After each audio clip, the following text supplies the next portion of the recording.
Good morning, everyone. My name is Dawn Coleman Lee, and I'm the Education Activity Specialist for Friends of Birmingham Botanical Gardens. And I'm here to welcome you to our 2022 Brown Bag Lunch and Learn series, which is hosted by Friends of Birmingham Botanical Gardens and presented in partnership with the City of Birmingham Stormwater Management, the Jefferson County Commission, City of Leeds, Alabama, Stormwater Management Authority Incorporated, Alabama Green Industry Training Center, Alabama Cooperative Extension Systems, and Jefferson County Department of Health. And today we have Ray Fillmore here with Leeds, Alabama, who is going to introduce our speaker today. Hi, everybody. My name is Ray. I work with the Development Office here in Leeds. Our presenter today, Tyler, completed his undergraduate degree in agricultural education from Purdue University. He worked for 5 years at the Cheyenne Botanic Gardens in Cheyenne, Wyoming, as the Assistant Director of Education and Horticulturist. He went on to earn a master's degree in agriculture and extension education from Colorado State University.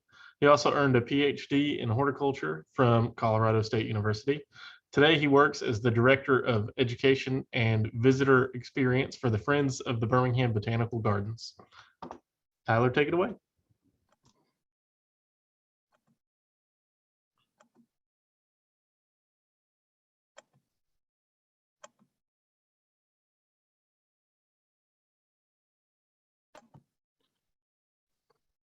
Well, good morning. Thank you so much for this opportunity. I'm pleased to be sharing with you some research that I've been collecting over the past year related to garlic production in an urban setting. The title of my presentation is Research and Extension Initiative Supporting Alabama-Grown Garlic. Before I started working for Friends of Birmingham Botanical Gardens, I worked with the Alabama Cooperative Extension System. And for those of you that may be unfamiliar, it's two land-grant universities, Alabama A&M and Auburn University, with collaboration at Tuskegee University. And the focus of these institutions is research, education, and extension. And extension, as I like to think about it, is a conduit, a circuit, if you will, connecting the end user, the light bulb, to applied research, which is the battery. And extension is a two-way system that communicates the information that's developed at these research institutions and shares them with the end user. It also serves as a feedback loop to communicate what the end user needs and wants to understand to be more efficient in their agricultural system. And I think what's special about this is the collaboration that's taking place between the Birmingham Botanical Gardens, the Friends of Birmingham Botanical Gardens, and the Alabama Cooperative Extension System. Just for background, I wanted you to understand that the mission of the Friends is to protect, nurture, and share the wonders of Birmingham Botanical Gardens. We're dedicated to serving the gardens, serving the community, serving our visitors, and inspiring a passion for plants, gardens, and the environment. Just a little bit of background information. The Birmingham Botanical Gardens opened in 1962. It promotes a passion for plants, gardens, and the natural world. It's located in the heart of Birmingham, Alabama, in one of the most biodiverse areas in the United States. So that's one of the things that really attracted me to Alabama and to this position. It encompasses 67 acres, featuring more than 24 garden spaces that reflect the region's rich and varied terrain. It's a facility of Birmingham Park and Recreation Board. Birmingham Botanical Gardens is the result of a public-private partnership between the city and the nonprofit Friends of Birmingham Botanical Gardens. Interestingly, it also serves as a satellite location for the Alabama Cooperative Extension System in Jefferson County. So I wanted you to know that, sorry, let me move my screen here. There we go. I wanted you to know that the Bruno vegetable garden at the Birmingham Botanical Gardens serves as a food relief garden, in that food that's grown in this garden is donated to local community kitchens and food pantries. The Bruno vegetable garden also serves as a trial vegetable garden and an educational space for sustainable production. It really blends the focus on partnership and collaboration between these three different parties: the Birmingham Botanical Gardens, the Friends, and Alabama Cooperative Extension System.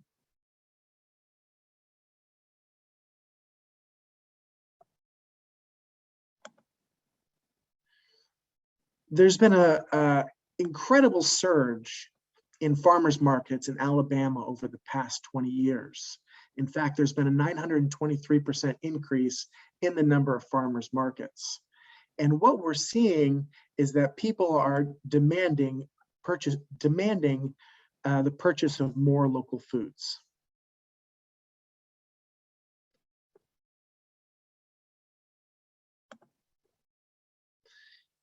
And one of these particular food opportunities is garlic. It's at a tipping point in the United States right now, and it led to the instigation of this research project. Since 1980s, there's been a fourfold increase in the consumption of fresh market garlic.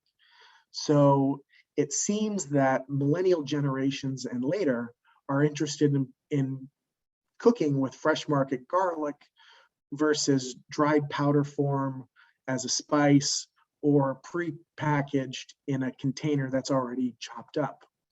And 82% of garlic consumed in Alabama comes from California, or more likely China, because the United States is the #1 importer of fresh market garlic in the world, averaging $53 million.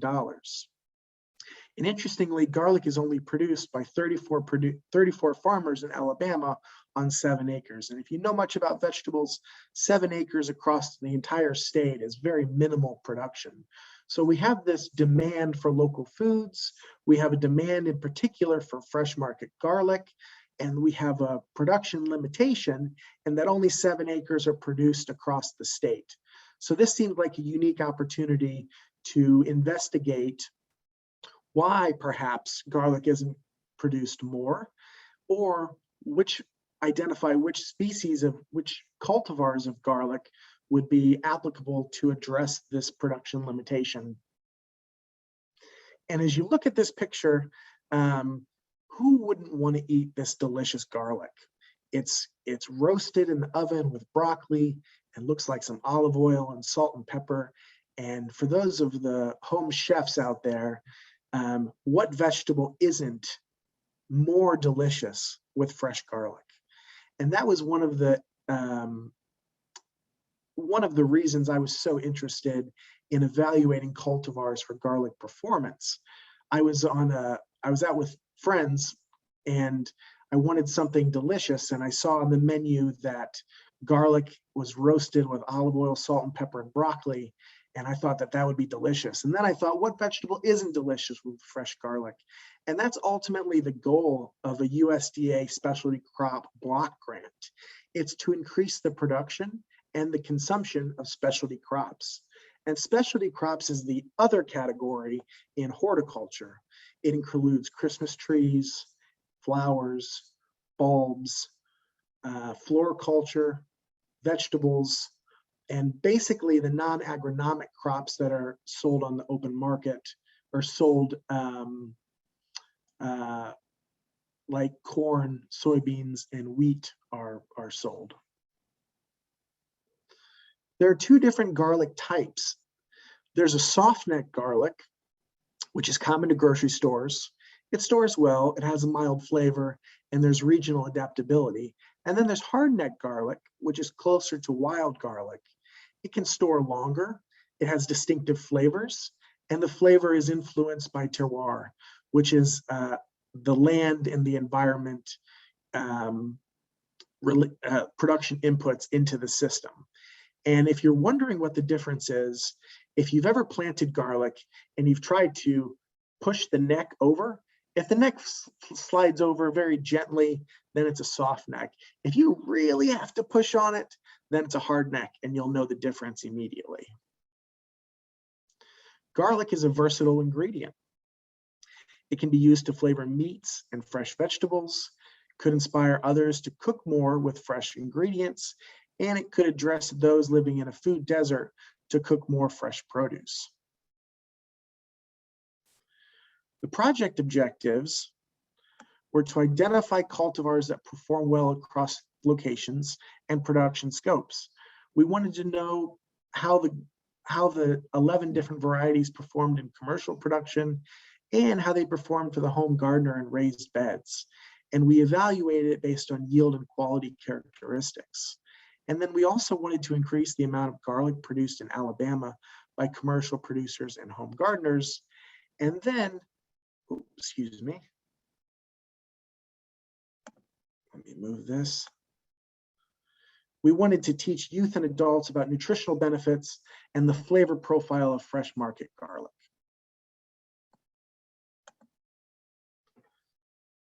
As far as research and extension goes, we evaluated 11 different garlic varieties this past season in 2021, and we'll repeat the experiment again in 2022. We evaluated in 3 different locations, in a farmer's field in Coleman, Alabama. We will research it in Auburn this coming year and at the Birmingham Botanical Gardens. And this combination of urban and rural sites really affords us the opportunity to get a comprehensive look and see which varieties of garlic perform best. As you can see here, there are 4 different rows of garlic. 1, 2, 3, 4. In each row of garlic, there are 11 cultivars planted, and those same 11 are planted in each different block. And that gives us replicability so that we can perform statistical analysis and ascertain, using analysis of variance, which is a top performer and which is not. Garlic is kind of a unique crop. It's planted in the fall, October, November timeframe. It does best in full sun, requires organic matter, and very tight spacing. You can plant garlic on 4 to 6 inch spacings. Just make sure that you orient the pointed top up and push the cloves into the soil about 1 inch. You can use a balanced fertilizer like a 888, that's 8 parts nitrogen, potassium, and phosphorus. And then you harvest it about mid-May, maybe 2 or 3 weeks after the garlic scapes have formed, once all the leaves turn kind of a yellow brown, and then you can cure it for several days in a dry spot.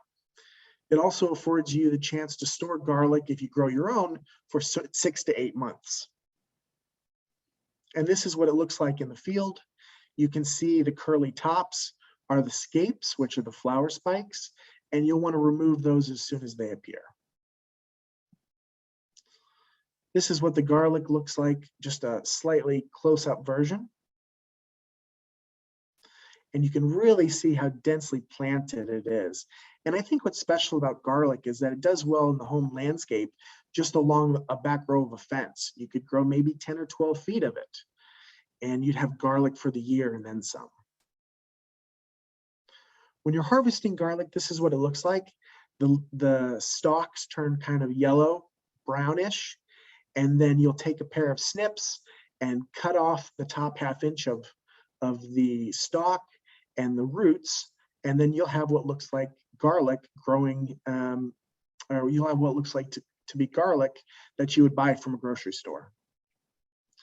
So here are the nuts and bolts and results of the project.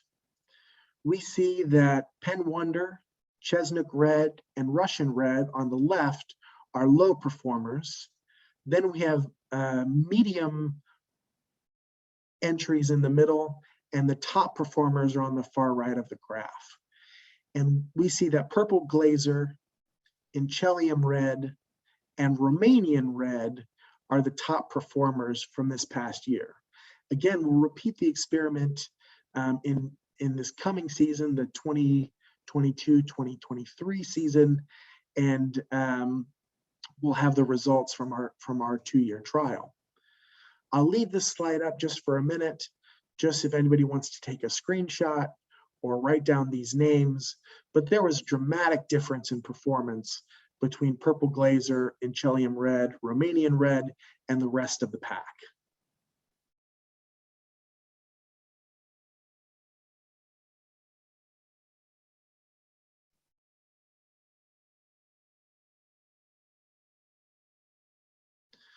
So the next step in this, now that we understand which of the varieties of garlic perform best, we'll be able to enhance the competitiveness of specialty crops through increased consumption and access.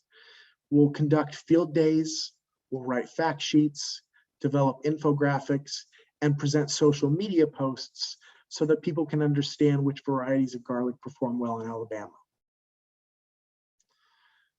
I also want to thank or acknowledge the participation of the Alabama Department of Agriculture and Industries for their financial support, the Birmingham Botanical Gardens, and the Friends of Birmingham Botanical Gardens, the USDA Specialty Crop Block Grant for its financial support, Jeremy Calvert Farms for being a participant, Dr. Kemble, Danny Carroll, Arnold Kaler, also with Jeremy Calvert's Farms, and Kenji Hyder for their support with this project.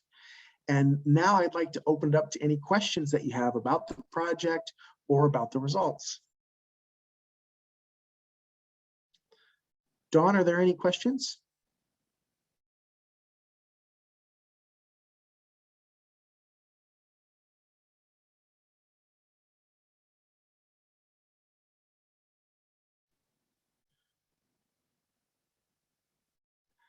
Let's see here.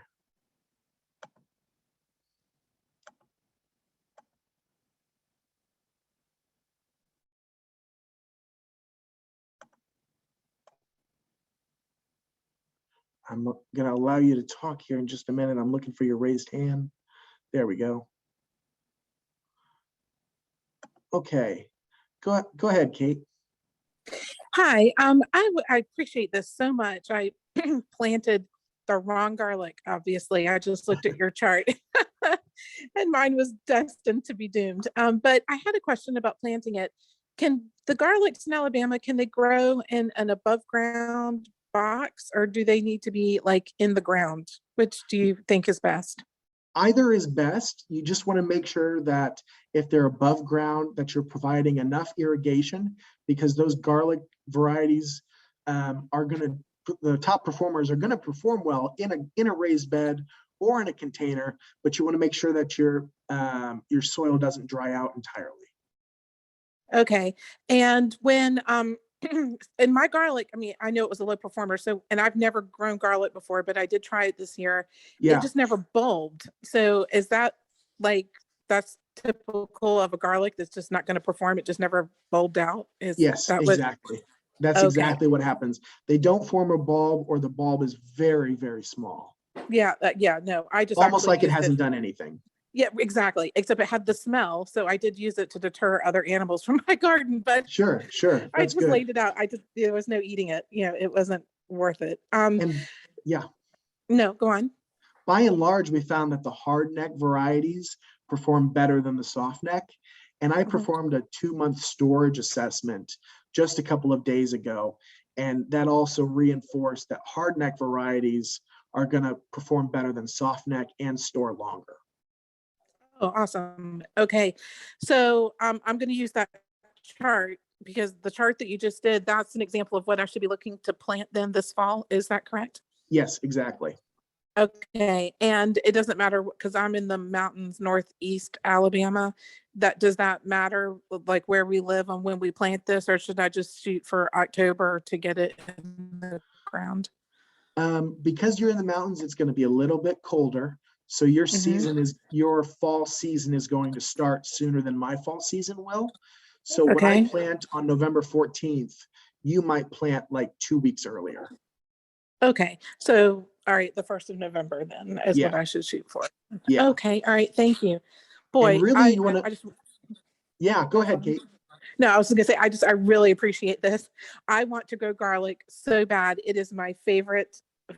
It's my favorite everything. I love to add garlic to everything. So me too. I think it's medicinal and it's very healthy and it has a great taste. And, you know, it just has a lot of properties that I think are very helpful to a family in general. Yes, so exactly. So I want to make it happen. And I tried so hard and it was so depressing when the whole thing, but it was the Red Russian or whatever, the Russian Red. Yeah. One that didn't.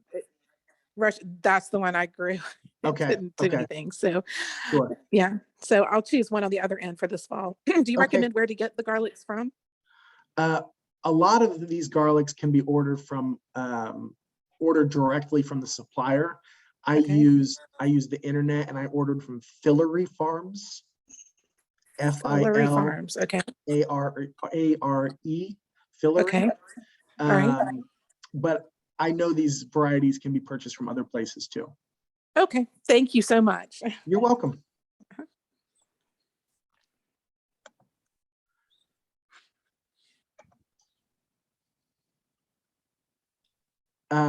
Blair, do you want to ask your question?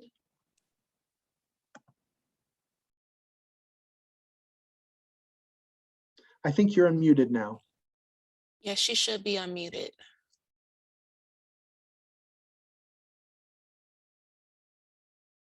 Okay, let's see if Jessica wants to ask her question.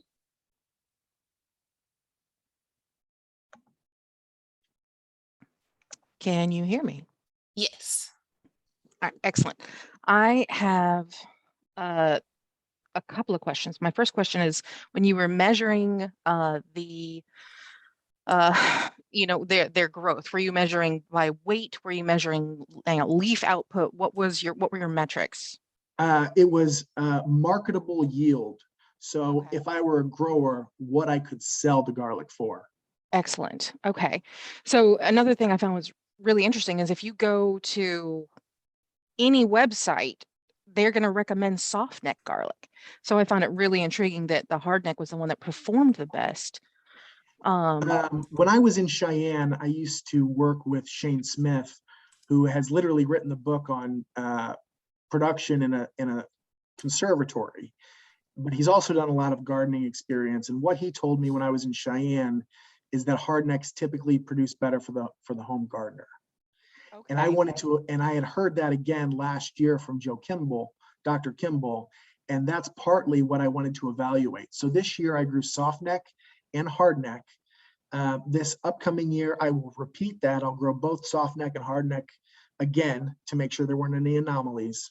But if I repeated this for a third year, I would exclude the softnecks and only grow more hardnecks to see if there was any other differences that could be observed. Okay. I've only grown softneck, and it's, I've always had a yield, but I never felt like it got very big. Yeah, and that's what most of what gardeners are saying. Okay. All right. Well, at least I'm, par of the course. Yes. All right. Sometimes it's nice to know your average. So my next question would be, with your test garlic, are you going to, well, I guess this is like a twofold question. So are you going to reuse the garlic that you have, or are you just going to use that seed for next year? No, I won't. I will buy garlic seed. Okay. Fresh every year. Okay. That would make sense, because that way anybody off the street doing the same would be able to replicate your results. Okay. Exactly. So then my next question is, can we buy the ones that you grew so that we can take the benefit of them having been acclimated to this area? Yeah. I probably won't sell that. Mm-hmm. If you're interested, send me an email. My email is tmason@bbgardens.org. And let me know you're interested in that garlic. In about 2 more months, I won't need to perform a storage assessment, and I'll have leftover garlic that I can just give away, and I would be happy to give it away to you. Oh, wonderful. And I will plan on putting my name in there first, because now that I've mentioned that over the mic, I'm sure plenty of people want it. Yes, thank you so absolutely. much. Yeah, my pleasure. Hey, Tyler, we had some questions in Q&A before we get to Diane Tony, who raised her hand too. Jessica, who just got off the chat with us, said, which of these varieties are hardneck and which are softneck? Did you already go through that? No, I haven't. I need to go back and look at some of my notes, but the top performers are hardneck. Okay. Do you think you can send us a list that I can send out to them possibly? Yeah, happy to. Thank you. Hannah wanted to know when should you plant here? I planted the middle of November, and that worked just fine for me. And when should you harvest? I harvested the 2nd and 3rd week of May. Tara's wanted to know, what do you trim off the garlic as soon as it appears?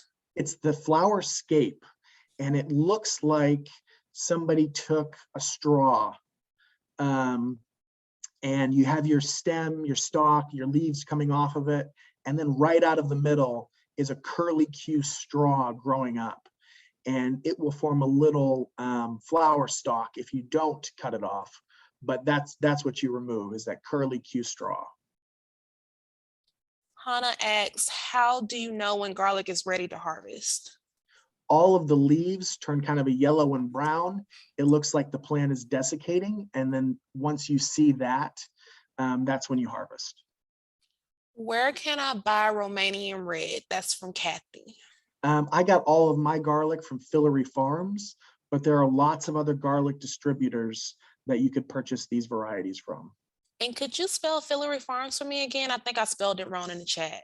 I think it's F-I-L-A-R-E-E. Okay. I left off one of the E's. Yep. What about growing garlic using store-bought garlic? I don't recommend buying store-bought garlic as your garlic seed. It's been harvested and treated differently. Not treated, there's no chemical applied to it like it is with potatoes sometimes. But I don't recommend buying garlic from the store. You're better off buying seed garlic from a producer.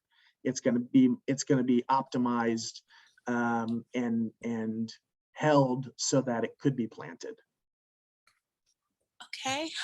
Patricia asks where she can buy garlic. Do you know of another place besides Fillory? I would do a Google search for the cultivar name and then see what producers are selling it. Okay. Joanne asks, did you please show the slide with the results again? Yes, absolutely. Let me back up a little bit.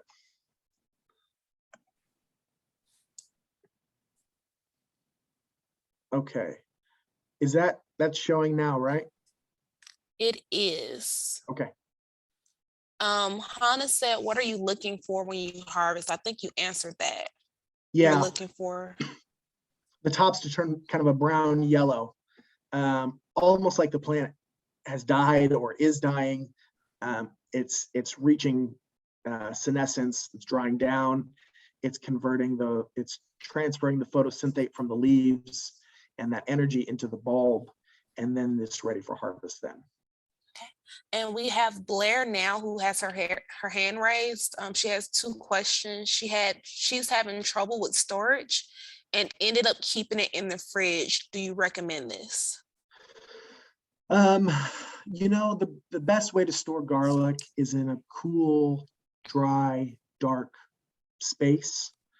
So a root cellar type situation would be ideal. If you're not able to do that, you could store it in the refrigerator. You just want to make sure that it's not humid in there by any means, and it shouldn't be, but make sure it's not humid because that could induce sprouting.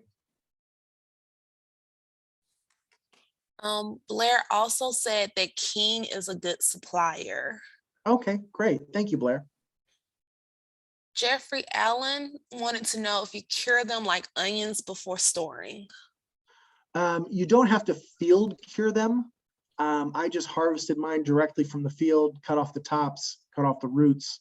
I put them in a mesh bag, like an onion sack, and then they cured on their own that way. And I cured mine inside of a building in room temperatures. Really, you're just trying to dry the product down and remove some of that field heat that's coming out of them in May and June.